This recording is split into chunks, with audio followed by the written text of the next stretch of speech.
Ignored at your peril. Position, possibly the single most important concept in poker. You thought it was all about the cards. Nah, it's about where you're sat. There's no right or wrong way to play poker. There's not one method that will guarantee success, but there are ways and means for you to maximize your chances of winning. There are good habits and bad habits.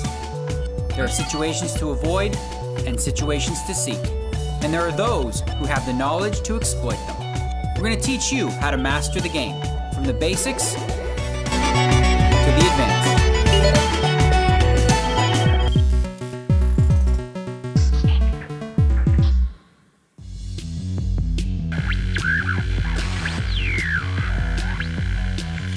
Previously on Everything Poker.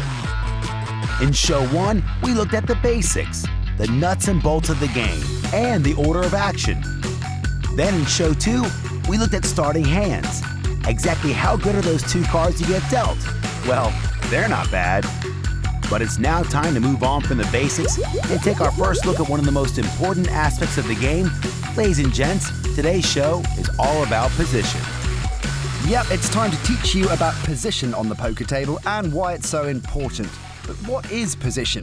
Don't worry, all will be explained, and by the time we're finished, you're going to know exactly what it is and how to use it to your advantage. Almost time for today's tutorial. You should know by now that each show contains 3 distinct elements.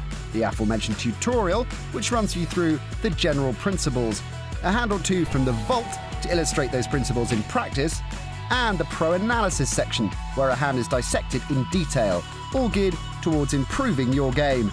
And who knows where that might lead. This show looks at poker played all over the world, but today we travel to Barcelona for a couple of hands from the European Poker Tour. And later on, we hear words of wisdom from 4 shooting stars of the poker world: Mattern, De Mello, Welbeck, and Veldhuis.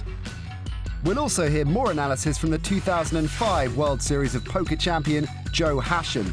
And as well as all this, we'll pay homage to this great game as we take a glance at where its origins lie. Okay then, pay attention. Time for that first tutorial.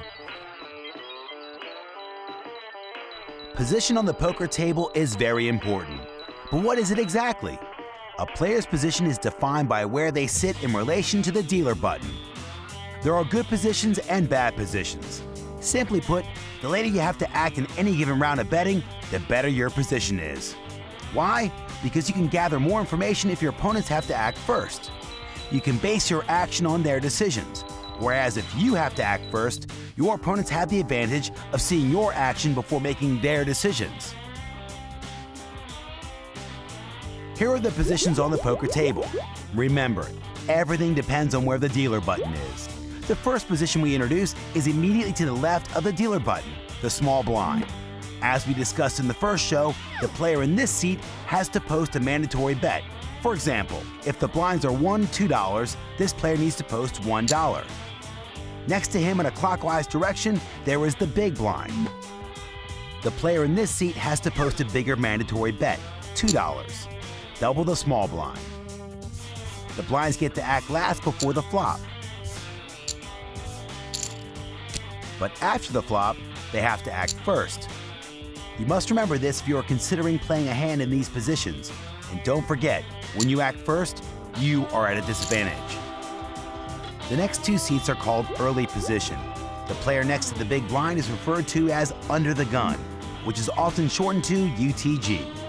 The player in this position has the worst pre-flop position. They are the first person to fold, call, or raise, and don't have any information from the other players. After the flop, they still have to act very early, so it's classified as early position, which is a bad position in poker.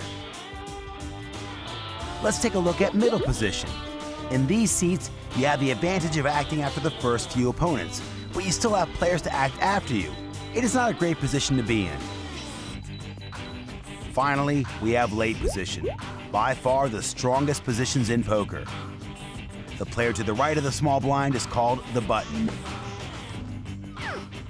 Before the flop, only the blinds get to act after the button. After the flop, the button is the last position to act. Naturally, if the rest of the players have made their decisions before you act, you are at a strong advantage because you can make your decision based on theirs. So bear all this in mind. The later your position, the better your situation. Recap. To recap then, the dealer button moves after every hand, so always bear your position in mind. If you are on the button, you have the dealer button in front of you. You are in the best position because you will be the last to act after the flop and will therefore have the benefit of watching all other players before you make your decision.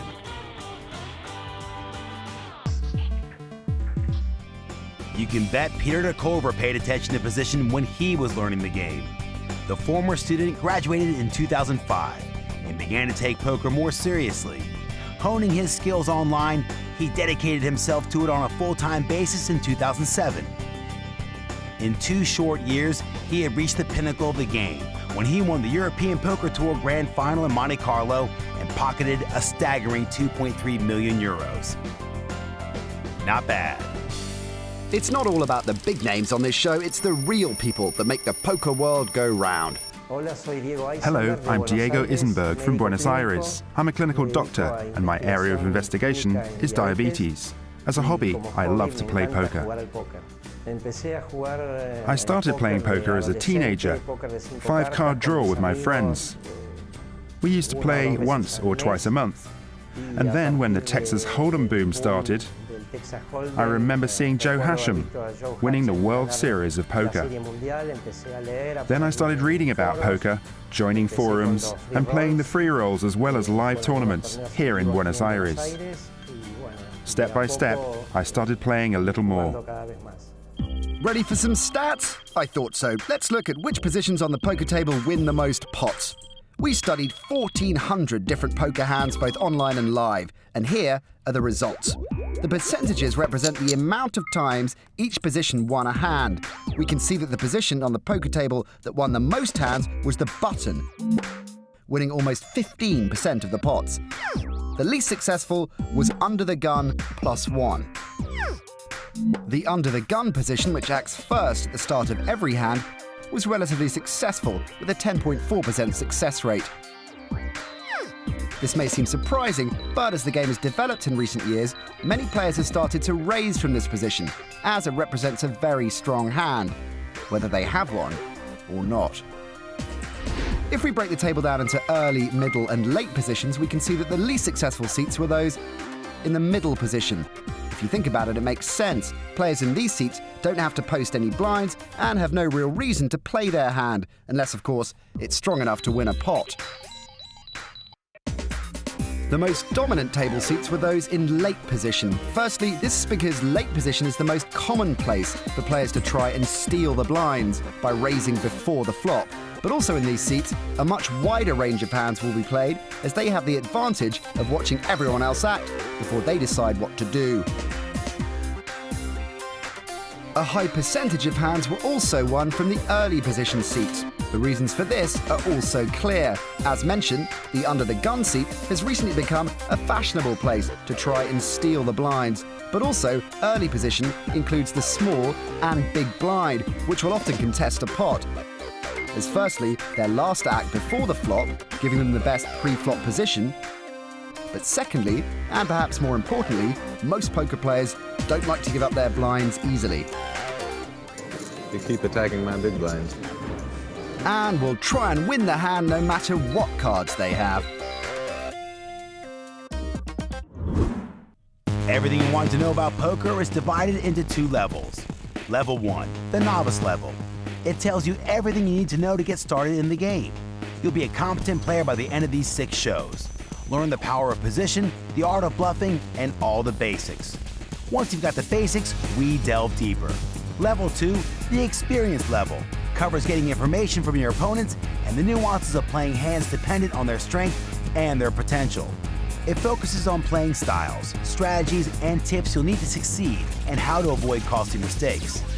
Following the review show at the end of Level 2, we should have covered everything you wanted to know about poker, and you will be ready to become a successful player. Plenty to come then, but let's refocus our attention, people, on the power of position and take a look at it being put to good use as we delve into the vault. We're going to show you action from Season 3 of the European Poker Tour and the Barcelona event, which featured 480 players, including the one and only Phil Ivey, who knows a thing or two about the game. Action is folded around to Ivey, and with 2 picture cards, connected no less, Ivey raises. Have you done that because you have a hand, or it's because you're duty on the button? Steve Pearson, the small blind, is suspicious of the button raise and thinks Ivey is only raising because of it, and so calls.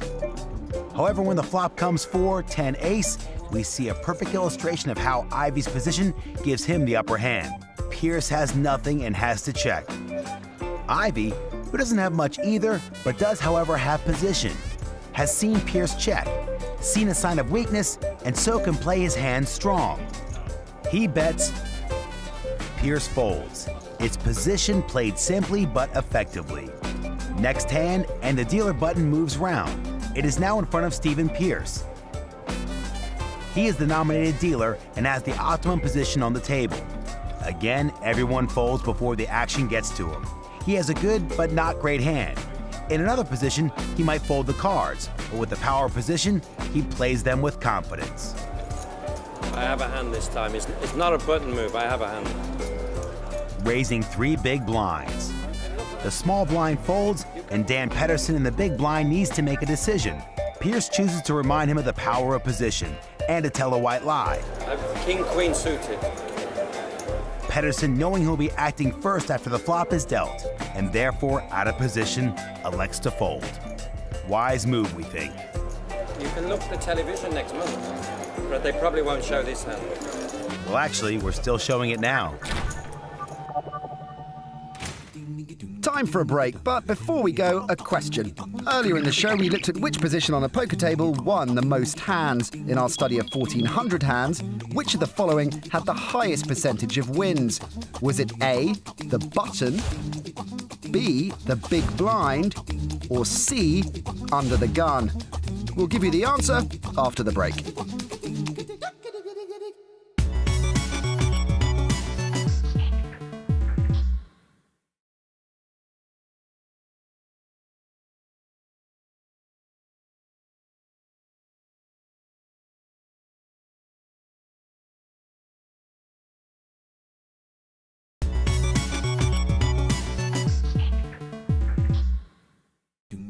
Before the break, we asked, in our study of 1,400 hands, which of these positions on the poker table had the highest percentage of wins?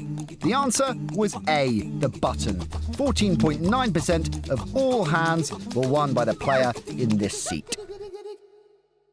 Now it's time for us to swat up on some poker lingo. Let's give him a bad beat so he can go on tilt. You're a master of the English language. Calm down, buddy. Keep going, kid. Shut up, superstar.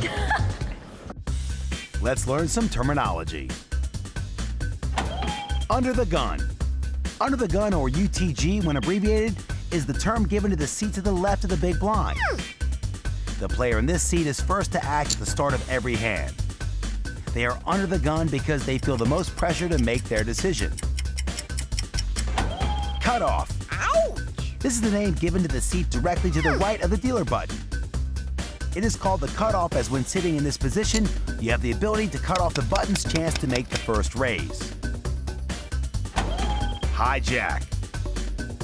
The hijack is another slang term given to a position on the table. The player 2 seats to the right of the dealer button is always in the hijack seat. It is so called because from this position, you have the opportunity to hijack the cutoff and the button's chance to make the first raise. Suited connector. Suited connectors are cards of the same suit and in sequence. Players like playing these cards as they have great potential of making straights and flushes. One person you'll often find suited and boosted is 2005 World Series champion Joe Hashem. Here's some more analysis from that very man, minus the suit.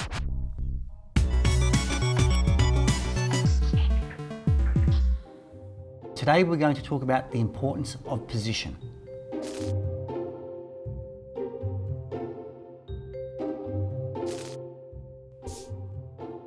So in this hand, we see Pablo raise to 300 from middle position with ace-queen, which is a reasonably strong hand. It's folded around to Ray Ray on the button, with 8-9 of hearts. Now 8-9 of hearts is what's called a suited connector. Firstly, it's the same suit. Secondly, the cards are connected. Now it's a pretty looking hand, but what's really important about this is that he has position. He'll always be last to act in this hand.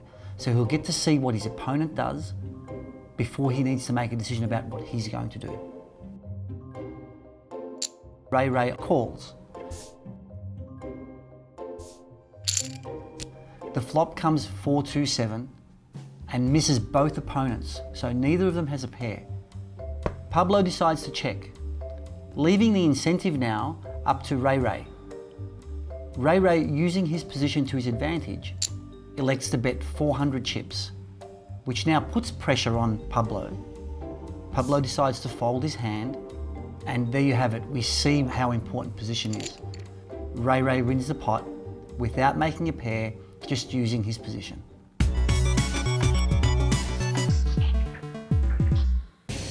If you want to watch the show again, recap previous episodes, or join the series at a more advanced level, then go to everythingpoker.com. Although the origins of poker are widely debated, it is generally accepted that poker's roots lie at the beginning of the 19th century in New Orleans, an area rife with the onset of gambling at the time. The name poker is the Americanization for the French word poker, as at this time, New Orleans had been under the control of the French. In its earliest recognizable form, a deck of 20 cards was dealt between a maximum of 4 people, each receiving 5 cards. After the cards were dealt, there was a round of betting as to the strength of one's hand.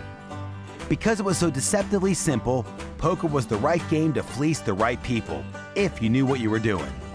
1820 was when the Mississippi River became a gold mine of poker players that were to become notoriously known as riverboat dandies. On riverboats heading to and from New Orleans, there were plenty of tourists, merchants, and cotton growers for the poker players to take advantage of. At this time, to stay ahead of the masses' increasing understanding of the game, poker players changed the rules. It first went to a 52-card deck, and then they added the draw to get you to put more money into the pot. The game evolved during the American Civil War, and the introduction of drawing further cards enabled people to hit bigger hands more frequently. One of the earliest legends of the game can be identified as Wild Bill Hickok. He was a well-known cowboy, but in actual fact, he was a professional poker player who learned to be quick with a gun. 1876 was Bill Hickok's final poker game, when broken-nosed Jack McCall strolled in and shot Wild Bill.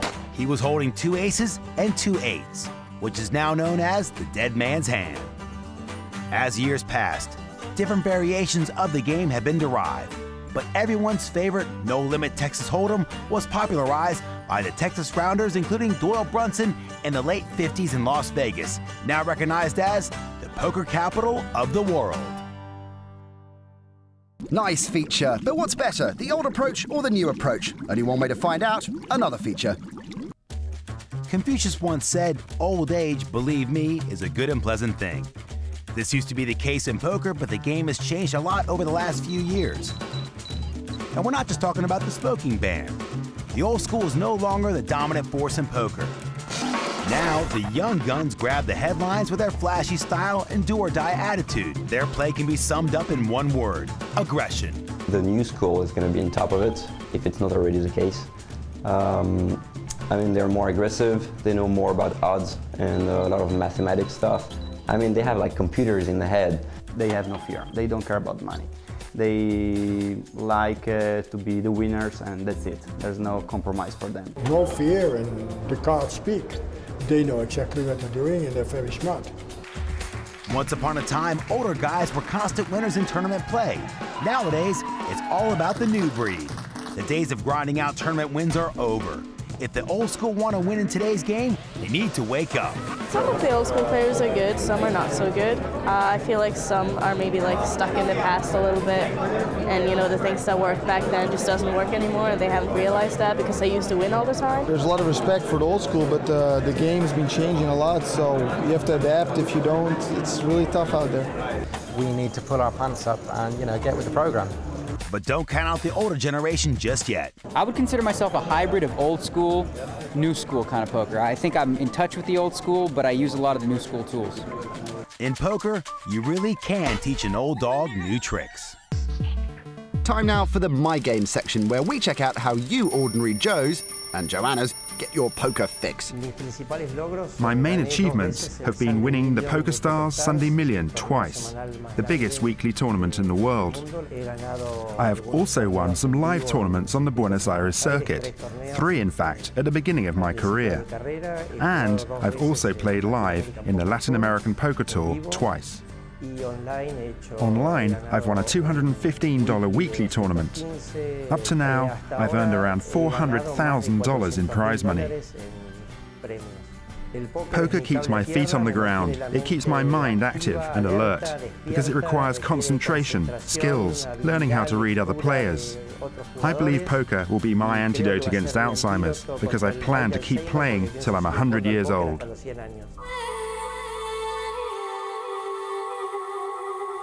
The Barcelona EPT event. Young guns face old foes in a battle of wits and a clash of the generations. It seems now more than ever there are 2 distinct philosophies in poker.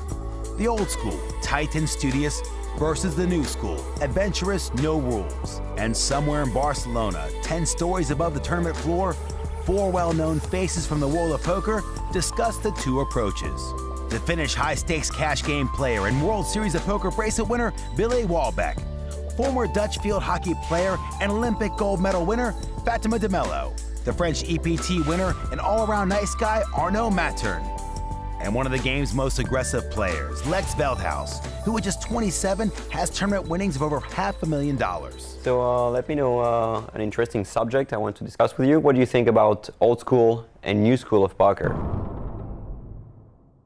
What I've noticed is that the new school guys, they don't really look around at the table like for tells. Tells are pieces of information gathered from players' behavior at the poker table. Wearing it's the more iPods and they miss a lot of things. Yeah, they miss a lot of live things. I think they're so used to playing online and so many hands that when they're playing live, it's a big change for them. And I try to be like a bit in the middle, I think. I try to do the calculation a little better than, you know, like the old school guys maybe. Those new school guys, you know, with the hoodies, the sunglasses, wearing the iPod, like listening to the music and not hearing what people have to say at the table. What kind of clues do you think they miss at the table? Like what kind of, you know, little details they're gonna miss? If you don't look up, you can't see if someone's heartbeat's going up or if they're swallowing when you're 3-betting. 3-betting sounds complicated, but it's just another way of saying re-raising. Or, you know, all those little things where if people do it all the time and you've seen a couple of their hands where they've done it, you can misinterpret it, of course, but you can also pick up on those tells, and I think they help. There was one example where I was at a table at the WSOP and I didn't have my headphones on, and then a new dealer sits down and I hear a guy next to me say, hello Meredith, how are you doing? I'm Jack. And just from that, you know he's not a professional player, because professional players always stick to themselves. They see hundreds of dealers come and go, they don't say hi anymore. So that guy introduced himself and he looked kind of like a pro. So then I knew he was a recreational player, and then later he re-raised me in a certain situation where I would think somebody could be bluffing, but I know he doesn't because he's a recreational player. And I think just by hearing him introduce himself to the dealer made me not go out of the tournament. Yeah, it gives you a little click at that moment. Yeah, it can be such a small detail, but... I still consider myself like a new school player, more than an old school player, although I've played quite a few years. But the problem for me in live games is that the amount of hands you get is so small that I usually lose my patience at some point. And this is something that I think none of the old school players really do, because basically they've played live poker for so many years. They are accustomed to just sit there for hours and keep their concentration, whereas I play mostly online, so I'm expecting to get like a lot of hands all the time, getting in the action and not being able to fold like minutes after minutes and after minutes. And at some point I get the feeling I have to start playing some hands. It's a different set of skills. So what do you think would be the best approach for a beginner to try to learn about the game of poker and become good? Like the new school or the old school? I think definitely the new school, because you have to gather a lot of information in the shortest time that you can, and then after that you have to learn how to use that information when you're actually playing. So I think starting with new school and then mixing in old school later is a very good combination. So I think definitely starting online to learn all the fundamentals really quickly, and like then mathematics, hand selection, position, everything. Then starting hands. If you can mix it in later with like live reads and patience and stuff like that, which is all really like old school stuff that you can learn, I think then you become a complete player. Okay, so that's not everything you wanted to know about poker, but it's a good start. To practice all you've learned in the show today, go to PokerStars.net and follow the simple instructions for downloading the free software. Once on the site, enter a play money table. And this week's task is to explore the power of position by playing only very strong hands in early or middle position and the majority of your hands in late position. If you take advantage of the information you gather from your opponents before making your decision, the results may surprise you. Here's what's coming up next time. We return to focus on the topic of position, but this time we delve deeper and learn how position can allow you to win pots you otherwise wouldn't. We get more in-depth analysis from World Series champion Joe Hashim. And we were in London for some action from the European Poker Tour.